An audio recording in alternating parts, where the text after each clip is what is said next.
हरे Krishna. Shrimad Bhagavatam canto 10 chapter 14 श्लोक number 53। देहोऽपि ममता भक्ते ह्यसोनात्मावत्प्रियः यज्जिर्यत्यापि देहेऽस्मिन् जीविताशा बलीयसी। देहोऽपि ममता भाक् चेत् तर्हि असोनात्मवत्प्रियः यज्जिर्यत्यापि देहेऽस्मिन् जीविताशा बलीयसी। अनुवाद और तात्पर्य। श्रील प्रभुपाद की जय। अनुवाद। यदि मनुष्य शरीर को मैं ना मानकर मेरा मानने की अवस्था तक पहुंच जाता है, मतलब शरीर मैं हूँ ऐसा ना मानकर ये शरीर मेरा है, मैं आत्मा हूँ, इस अवस्था तक अगर कोई पहुंच जाता है तो वो निश्चित रूप से शरीर को अपने आप जितना प्रिय नहीं मानेगा।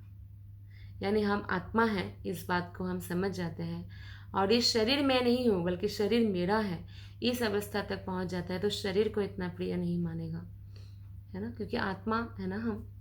यही कारण है कि शरीर के जीर्ण शीर्ण हो जाने पर भी जीवित रहने की आशा प्रबल होती है कि व्यक्ति शरीर को अपना खुद मान बैठते हैं ना। तो जब शरीर एकदम जीर्ण शीर्ण 98-100 ईयर्स के भी हो जाते हैं, अब रहने लायक नहीं है उस शरीर में, तो भी जीने की इच्छा प्रबल होती है। कोई अगर 80 साल के हैं तो ये एक्सपेक्ट करेंगे कि मैं 100 साल तक जीऊँगा, है ना। तो बहुत प्रबल होती है शरीर में, भले ही शरीर रहने लायक नहीं भी हो तो भी, क्योंकि शरीर हम हैं ऐसा हम सोच लेते हैं। यहाँ पर ममता भाग शब्द बहुत सार्थक है। सामान्य मूर्ख व्यक्ति सोचता है कि मैं यह शरीर हूँ, किंतु अधिक विवेकवान बुद्धिमान व्यक्ति क्या सोचता है, मैं आत्मा हूँ, यह मेरा शरीर है। साहित्य में तथा सामान्य लोगों की लोक कथाओं में वृद्ध एवं जर्जर व्यक्ति में एक नया तरुण शरीर प्राप्त करने की अभिलाषा सामान्यतया पाई जाती है। सब लोग जवान बने रहना चाहते हैं, यंग बने रहना चाहते हैं और शरीर को बहुत प्रेम करते हैं और सोचते हैं मैं ये शरीर हूँ। जैसे हम कई बार रिक्शा में जाते हैं तो हम बुलाते हैं ओ रिक्शा, लेकिन एक्चुअली रिक्शा और रिक्शा वाला अलग है ना, फिर भी हम बुलाते हैं ओ रिक्शा। तो उससे रिक्शा वाला क्या ये सोचते हैं कि मैं रिक्शा हूँ, नहीं, वो जानता है कि ये रिक्शा है और मैं रिक्शा वाला हूँ। ठीक उसी प्रकार से जो ड्राइवर है, जैसे हम ड्राइव कर रहे हैं कार को, तो हम थोड़ी बोलेंगे मैं ये कार हूँ, नहीं, मैं ये कार नहीं हूँ, मैं कार के अंदर हूँ लेकिन मैं ड्राइव कर रहा हूँ। लाइक दैट आत्मा, हम आत्मा हैं, हम इस शरीर के अंदर है और ड्राइविंग कर रहे हैं इस शरीर को ताकि भगवत धाम जा सके, ऐसे ड्राइव करना चाहिए हमें। हम अगर सोचे कि नहीं मैं ही ये गाड़ी हूँ तो ये भ्रम हुआ ना, तो ऐसा ही है, हम ये शरीर नहीं है। तो इस तरह सामान्य व्यक्तियों तक में आत्म साक्षात्कार का विचार पैदा हो जाता है और वे सहज भाव से समझते हैं कि अनेक शरीरों में आत्मा के लिए रह पाना संभव है। तो आत्म साक्षात्कार की जैसे भावना आ जाती है तो व्यक्ति ये समझ सकते कि मैं आत्मा हूँ और मैं बार बार शरीर बदलता रहता हूँ। बुद्धिमान व्यक्ति का शरीर जो जो जीर्ण शीर्ण होता जाता है, उसमें जीवित रहने की आकांक्षा बलवती हो जाती है कि क्योंकि उसको शरीर से आसक्ति, जितना शरीर पुराना होता है आसक्ति भी तो बढ़ता जाता है। तो यद्यपि वो जानता रहता है कि उसका शरीर अधिक काल तक नहीं चल सकता, फिर भी शरीर के प्रति आकर्षण बढ़ता ही रहता है। इससे ये सूचित होता है। देखिए, आप देखिए बहुत सारे लोग ऐसे कहते हैं ना, नहीं मैं अभी नहीं मरूंगी, मैं तो अपने पोता पोती का मुंह देख के ही जाऊंगी, या बोलेंगे पोता पोती के भी बच्चों का मुंह देख के जाऊंगी।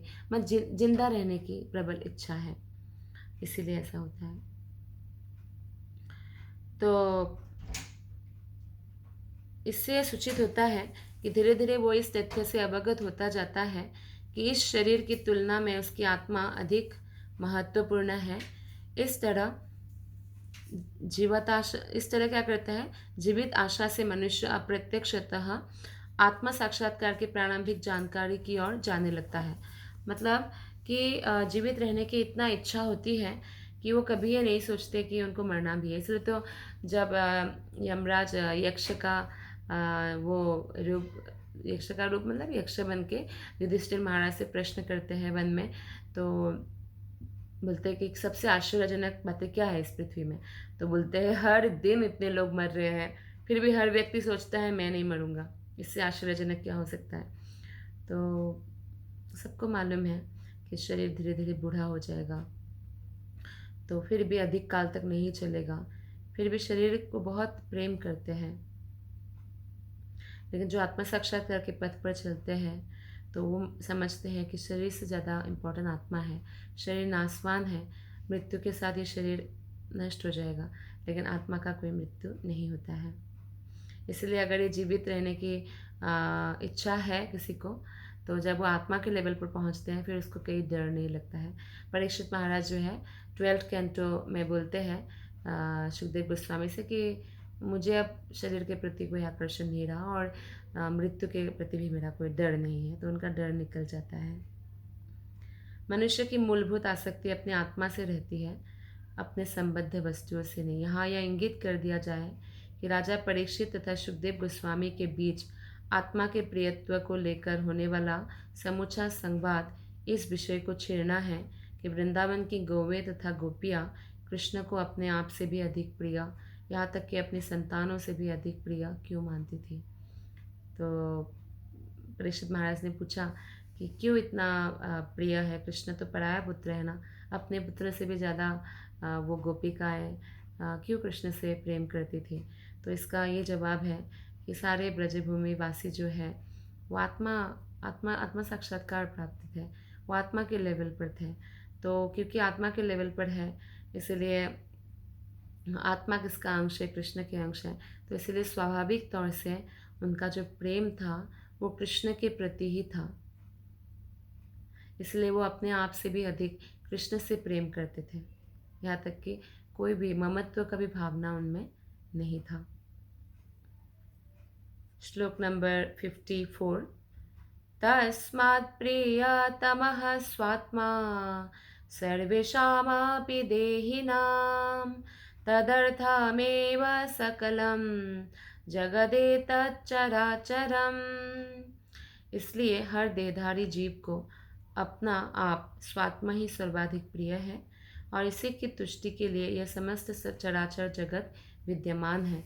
क्योंकि भौतिक जगत इसलिए बनाया गया है क्योंकि व्यक्ति जो है अपने आप से बहुत प्रेम करते हैं, तो वो एंजॉयर बनना चाहता है, तो इसलिए भौतिक जगत में वो प्रभुत्व जताना चाहता है।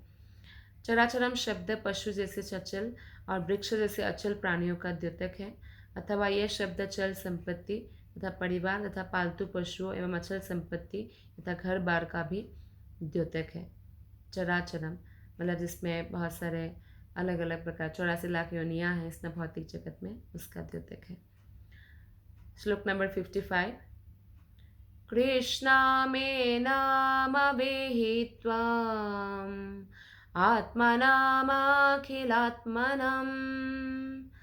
जगद्हिताय सोऽप्यत्र देहि वा भाति मायया। तुम कृष्ण को समस्त जीवों की आदि आत्मा करके जानो। कृष्ण से क्यों प्रेम करते भक्तगण? क्योंकि वो आदि आत्मा है, समस्त आत्माओं का कारण है। वे अपनी अहेतु की कृपावश समस्त जगत के लाभ हेतु सामान्य मानव के रूप में प्रकट हुए हैं। ऐसा उन्होंने अपने अंतरंगा शक्ति के बल पर किया है और हमारे कल्याण के लिए वो इस जगत में प्रकट होते हैं। चैतन्य चरितामृत मध्य लीला 20.162 में श्रील प्रभुपाद ने इस श्लोक की टीका इस प्रकार की है कि परीक्षित महाराज ने सुखदेव गोस्वामी से पूछा कि वृंदावन के वासियों को कृष्ण इतने प्रिय क्यों है? वे उन्हें अपने संतान या अपने जीवन से भी अधिक प्यार करते हैं क्यों? ये प्रश्न है। तो श्री सुखदेव गोस्वामी ने उत्तर दिया कि देहधारी सारे जीवों को अपनी आत्मा सर्वाधिक प्रिय है, किंतु ये आत्मा कृष्ण का अंश है, अतएव कृष्ण हर जीव को अत्यंत प्रिय है। लेकिन कृष्ण के प्रति जो प्रेम है भौतिक व्यक्ति के हृदय में वो सुप्त अवस्था में है प्रेम, लेकिन सोया हुआ है, उसको जगाने से वो जग जाता है। जैसे मान लीजिए हम भक्ति में कई लोग 20 साल में आए हैं, या कोई लोग 30 साल में या 40 साल में या 50 साल में, तो इतने समय से सोया हुआ था वो प्रेम, लेकिन कोई भक्त आकर उसमें बीज रोपण कर दिया तो प्रेम फिर से जागृत हो गया तो हम कृष्ण की सेवा में लग जाते हैं। हर एक को अपना शरीर अत्यंत प्रिय है और वो सभी प्रकार से अपने शरीर की रक्षा करना चाहता है, क्योंकि शरीर के भीतर आत्मा का निवास है। आत्मा तथा शरीर के मध्य घनिष्ठ संबंध होने के कारण शरीर अत्यंत महत्वपूर्ण है और हर एक को प्रिय है। तो भक्त कैसे सोचते हैं कि ये शरीर कृष्ण का उपहार है, ये शरीर कृष्ण का मंदिर है, क्योंकि मेरे हृदय में कृष्ण निवास कर रहे हैं। तो इसलिए वो शरीर का अच्छे से मेंटेन करते हैं कृष्ण की सेवा में लगाने के लिए। लेकिन दूसरा व्यक्ति शरीर का क्यों ध्यान रखते हैं? क्योंकि वो अपने आप को शरीर समझता है। तो ये दोनों में अंतर है। इसी प्रकार कृष्ण का अंश होने से आत्मा हर जीव को अत्यधिक प्रिय है। दुर्भाग्यवश आत्मा अपनी वैधानिक स्थिति भूल जाता है। क्या है वैधानिक स्थिति? कि वो भगवान श्री कृष्ण का शाश्वत अंश है और अपने को शरीर समझने लगता है। तो इसको क्या कहा जाता है? देहात्म बुद्धि। तो देहात्म बुद्धि के कारण ही हम इस भौतिक जगत में बंदी है। फलतः आत्मा को भौतिक प्रकृति के विधि विधानों को मानना पड़ता है। जब जीव अपनी बुद्धि के बल से कृष्ण के प्रति अपने आकर्षण को जागृत करता है तो उसकी समझ में आता है कि वो शरीर नहीं अपितु कृष्ण का अंश है। तो जीव जो है बुद्धि के बल से कृष्ण के प्रति अपने आकर्षण को जागृत करता है। बुद्धि के बल कैसे? बुद्धि को जब कृष्ण की सेवा में लगाते हैं। जैसे हमारे में बुद्धि है तो हमने मान लीजिए बहुत डिग्रियाँ हासिल की है, लेकिन कृष्ण की सेवा के लिए बुद्धि कैसे प्राप्त होता है? शास्त्र से। जब हम शास्त्रों को, भागवतम को श्रवण करते हैं और भागवतम पढ़ते हैं, दूसरों के साथ शेयर करते हैं, तो इस प्रकार से हम बुद्धि को कृष्ण कॉन्शियस बना सकते हैं और इस आकर्षण को जागृत कर सकते हैं जो सोया हुआ है। और इसमें बहुत अधिक आनंद है जो कोई कल्पना भी नहीं कर सकते हैं। तो इस तरह ज्ञान से पूरित होने पर वो शरीर तथा शरीर से संबद्ध वस्तुओं के प्रति अनुरक्ति के वशीभूत होकर श्रम नहीं करता। जनस्य मोहय मोहम ममेति। यह जगत भी जिसमें मनुष्य सोचता है कि मैं शरीर हूँ और ये मेरा है, मायामय है। मनुष्य को चाहिए कि कृष्ण के प्रति ध्यान लगाए।